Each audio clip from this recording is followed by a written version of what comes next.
Les animations sont tirées de faits réels, que nous essayons au mieux d'imager. Bon visionnage à vous, et n'oubliez pas de vous abonner.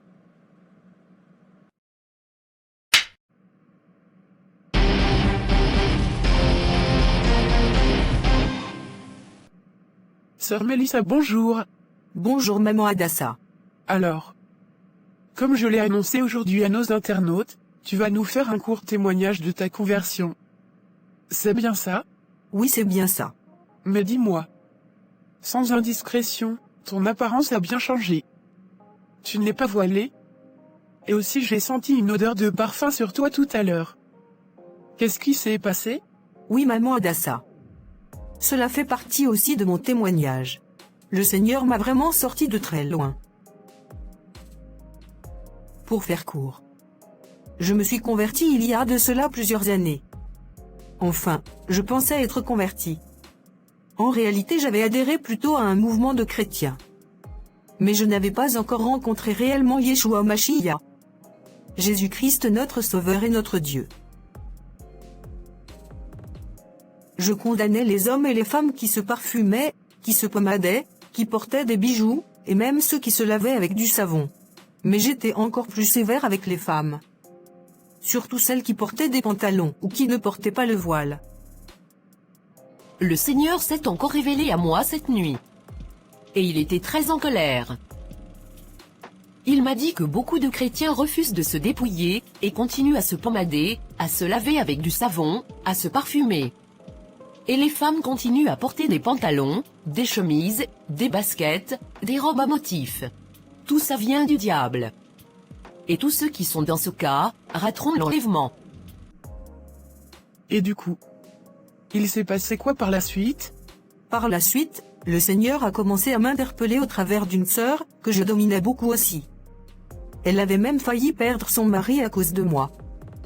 Car de par mes enseignements et prophéties, elle ne se lavait plus avec du savon, elle ne se parfumait plus. Elle ne prenait plus complètement soin d'elle comme une femme mariée qui se respecte. Elle portait même des pyjamas et des caleçons de grand-mère pour aller rejoindre son mari au lit.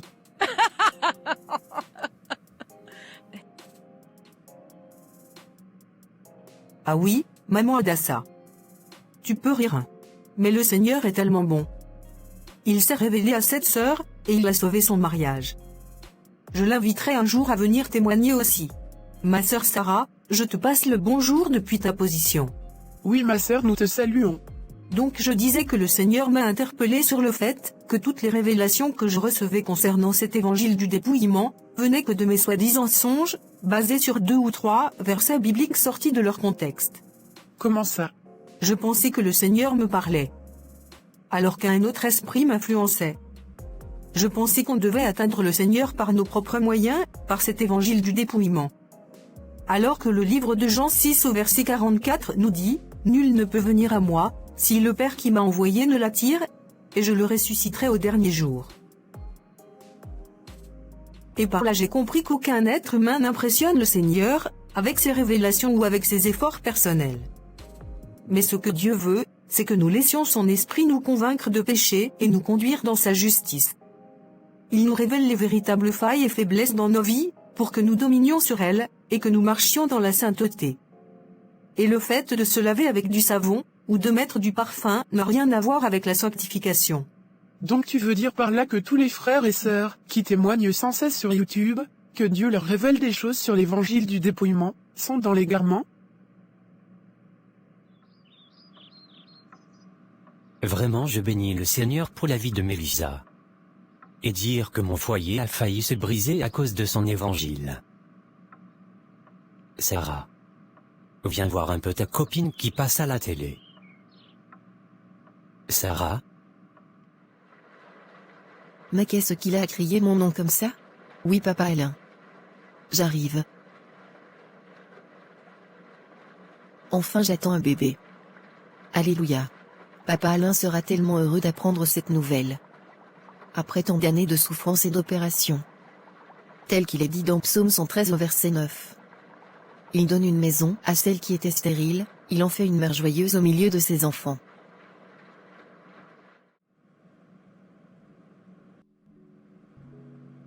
Anne-Sophie.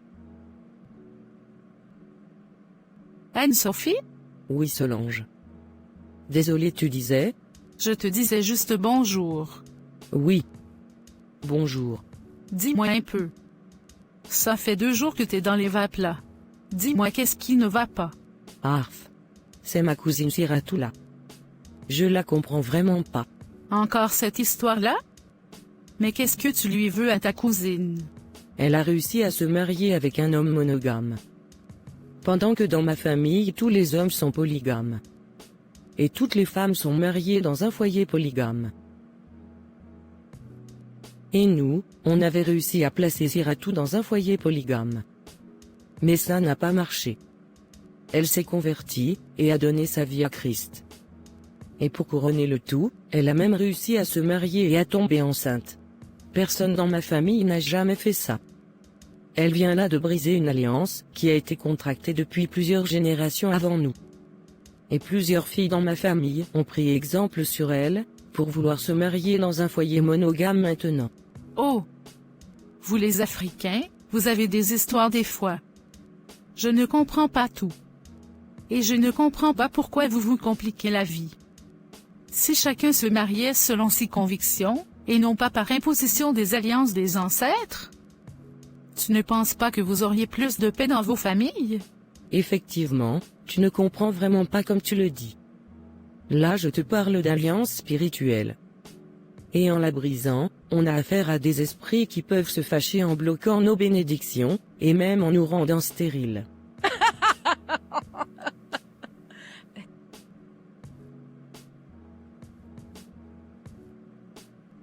Excuse-moi Anne-Sophie. Mais tu vois pas que ton histoire ne tient pas? Tu me dis toi-même que ta cousine Siratou a bien réussi à tomber enceinte. Alors ça veut dire que la malédiction de tes ancêtres n'a pas marché sur elle. Effectivement. Mais on dit bien là qu'elle est enceinte. Attendons de voir si elle va accoucher.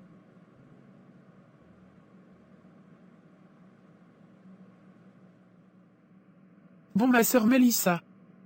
J'ai bien écouté ton témoignage. Mais en fait c'est ton expérience personnelle. On est bien d'accord? Oui bien sûr maman Adassa. Moi je préfère être franche avec toi. Tu dois d'abord aller voir le Seigneur. Et lui demander si c'est vraiment lui qui s'est révélé à toi. Parce que moi aussi j'ai un petit témoignage à te partager pendant qu'on y est. Il y a de cela 2 ans. Un ange m'a conduite au ciel. Et là-bas j'ai vu les maisons de toutes les femmes chrétiennes qui priaient sans voile. Et les maisons étaient toutes cassées. Et les femmes qui se parfumaient. Leurs maisons étaient remplies de poussière. Et ensuite une sirène est venue m'a montrer comment les gens qui portaient des bijoux seront maltraités en enfer. Je connais bien ce type d'apparition. Et moi aussi j'étais tombé dans le piège. Mais pour t'aider je te dirais que tout rêve, songe, ou vision qui n'a pas d'appui biblique, ne vient pas du Seigneur. Car la Bible même nous dit dans Galates verset 8. Mais, quand nous-mêmes, quand un ange du ciel annoncerait un autre évangile que celui que nous vous avons prêché, qu'il soit anathème. Comment le ciel qui est rempli de la gloire d'Élohim, selon le livre d'Apocalypse qui nous décrit un ciel glorieux et resplendissant. Comment peut-il y avoir dans ce ciel-là, des maisons cassées ou poussiéreuses? Moi je suis convaincu que c'est le Seigneur qui m'a parlé. Mais pourtant il est bien dit dans Apocalypse 21 verset 27. Il n'y entrera aucune chose souillée. Comment peux-tu me parler de poussière ou de maisons cassées au ciel? Tu vois bien que nous avons exporté des doctrines venues tout droit de l'enfer pour détourner le peuple de Dieu de ce qui est nécessaire, afin de nous retarder dans notre marche. Pendant que les vierges sages de Matthieu 25 cherchent à se focaliser sur le royaume des cieux et sur le retour de l'époux. Pendant que les vierges sages se préparent chaque jour et cherchent à persévérer dans la doctrine du Mashiach. Il y a les folles qui pensent aller à la rencontre de l'époux, mais qui n'ont plus d'huile dans leur réservoir. Et ce sont elles qui restent en arrière à distraire les gens, ou à se laisser distraire par des enseignements basés sur des rêves. Qu'est-ce que tu connais sur la parabole des 10 vierges toi? Moi un ange est venu m'enseigner là-dessus. Ce que je sais, c'est que du Seigneur nous avons tout reçu gratuitement selon Ésaïe 55 verset 1. Y compris l'huile pour le réservoir de la lampe. Car comme je l'ai dit tout à l'heure, nous ne pouvons rien faire de nous-mêmes pour lui plaire, si ce n'est par la grâce du Seigneur. Mais les vierges folles qui n'ont pas compris ça, sont allées acheter l'huile. Et elles ont raté l'arrivée de l'époux. Mais dis-moi, qui peut bien nous donner ou nous vendre cette huile, en dehors de Jésus lui-même? Tout ça en dit long sur notre génération. Très bien ma sœur Mélissa. Nous en avons fini pour aujourd'hui. Chers téléspectateurs, tout ce que vous avez entendu de la sœur Mélissa n'engage qu'elle. Je vous dis donc merci de nous avoir suivis sur notre chaîne, Adassa TV. Et à très bientôt. Juste pour préciser que ça n'engage pas que moi, mais ça engage surtout ce que dit la parole. Merci ma sœur. On peut couper. Ah Mélissa. Une vraie tête dure. Vraiment. Dire qu'avant je ne l'aimais pas du tout. En tout cas. Bon, à part ça, j'ai une bonne nouvelle à t'annoncer. Ah oui? Je t'écoute. Je viens de faire un test de grossesse. Et tu vas enfin être papa. Oh alléluia. Merci Seigneur. Vraiment, je sais pas comment remercier le Seigneur. Oh papa Alain, tu pleures? Ah, laisse. Je suis tellement ému. Là je vais partir au travail dans la joie.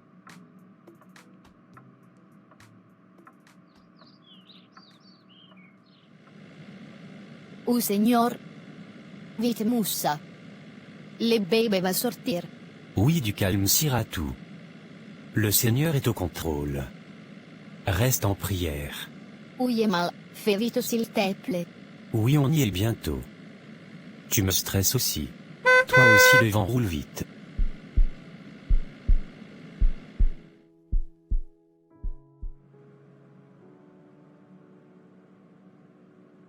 Monsieur, vous êtes sûr qu'il n'y a pas d'autre solution? Désolé monsieur Moussa. Mais comme je viens de vous le dire, c'est soit votre bébé, soit votre femme. On ne peut pas sauver les deux en même temps. Moi je vous assure que mon Dieu va sauver les deux. Je peux aller la voir 5 minutes avant de vous donner ma réponse? Oui bien sûr. Mais pas plus, car il n'y a plus beaucoup de temps si nous voulons agir efficacement. Merci.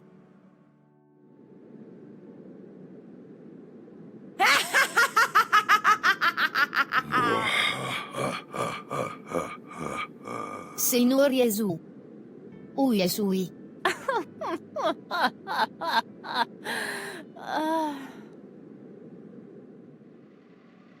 Maman Awa? Mais qu'est-ce que tu fais ici? Comment ça, qu'est-ce que je fais ici? Je suis venu voir le médecin. Et toi, tu fais quoi ici? Où est ma fille Siratou? Elle a déjà accouché? Tu dis que t'es venu voir quel médecin déjà? Oh, laisse-moi avec tes questions. Et montre-moi dans quelle chambre ils ont déposé Siratou. Mais comment tu as su qu'elle venait accoucher? Je ne le répéterai pas une deuxième fois. Conduis-moi tout de suite dans sa chambre. Je veux voir si elle se porte bien. Non maman, à moi, je suis désolé. Mais aujourd'hui tu ne t'approcheras pas de ma femme.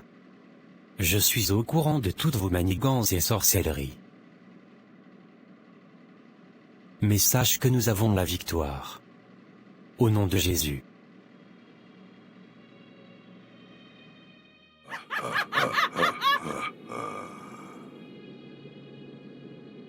Quand je marcherai dans la vallée de l'ombre et de la mort, je ne craindrai aucun mal. Car tu es avec moi. Ta houlette et ton bâton me rassurent. Je ne mourrai pas. Je vivrai. Assiratou ma femme. Réveille-toi. Semblable à celui dont on détourne le visage. Nous l'avons dédaigné, nous n'avons fait de lui aucun cas. Cependant, ce sont nos souffrances qu'il a portées. C'est de nos douleurs qu'il s'est